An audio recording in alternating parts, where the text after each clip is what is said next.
নমস্কাৰ, মই অন্য এটি ভিডিঅ'লৈ সকলোকে স্বাগতম জনাইছোঁ। আজি মই 36 সাইজৰ ব্লাউজ কাটিব লৈছোঁ। ভিডিঅ'টো সম্পূৰ্ণকৈ চাব, স্কিপ নকৰিব।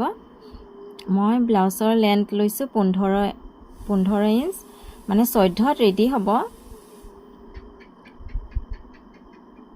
এই জোখটো লৈ মই এটা চিন দি লৈছোঁ আৰু আমাৰ কান্ধটো থাকিব 5.5 ইঞ্চ। এডাল আস্তানি দিব সমানকৈ। আৰ্মহোলটো মই ল'ম 6.5 ইঞ্চ। এটা চিন দি ল'ম। এইফালেও চাম যে 5.5ত সমান হৈছে নাই।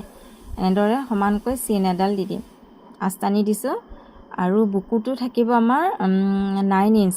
36ৰ 4ৰে ভাগ কৰিলে 9 হয় আৰু 2 ইঞ্চ এক্সট্ৰা লৈ ল'ম মাৰ্জিনৰ কাৰণে। এইফালৰ পৰা সমানকৈ আঁচ দি দিম। আৰু আমাৰ নেকটো হ'ব 2.5 ইঞ্চ। 2 পইণ্টটো ল'ব পাৰি, ডিপ নেক হ'লে 2 পইণ্ট ল'ব পাৰি। মই 2.5 লৈছোঁ। এইফালৰ পৰা মই 3 লৈছোঁ আৰু এনেদৰে আস্তানি দিলোঁ। লেন্থ মই 9.5 দিছোঁ। 9 ইঞ্চ 5 পইণ্ট দিছোঁ। আপুনি 10ও দিব পাৰে। আৰু এইফালে 1 ইঞ্চ 2 পইণ্টত এটা চিন দি এনেদৰে গোল কৰি দিছোঁ। ডাউন কৰি দিব অলপ কাকলতি ফালে।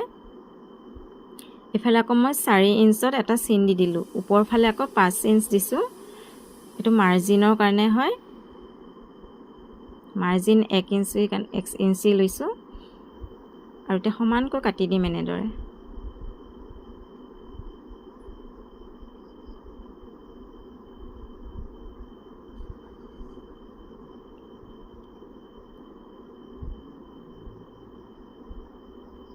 তলৰ ফালে অকণমান ডাউন কৰি দিব কাটোতে। এইফালেও অকণমান ডাউন কৰি দিব। আৰু এতিয়া মই ফ্ৰণ্ট ছাইডটো কাটিম। ফ্ৰণ্ট ছাইডৰ কাৰণে মই 1 ইঞ্চ এক্সট্ৰা লৈ ল'ম। আপোনালোকে নতুন হয় যদি 1.5 ইঞ্চমান লৈ ল'ব। বেল্টৰ কাৰণে এক্সট্ৰা লৈ লৈছোঁ অলপ বেছিকৈ।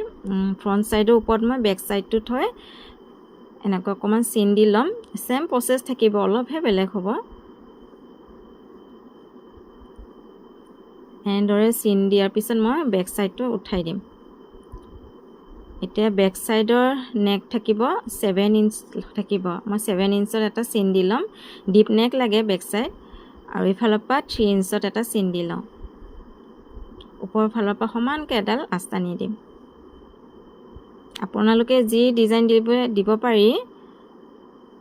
ওপৰৰ ফালৰ পৰা মই 5.5ত এটা চিন দি লৈছোঁ আৰু এনেদৰে ধুনীয়াকৈ ডিজাইন এটা দি দিছোঁ। একে চিম্পল ডিজাইন হয়।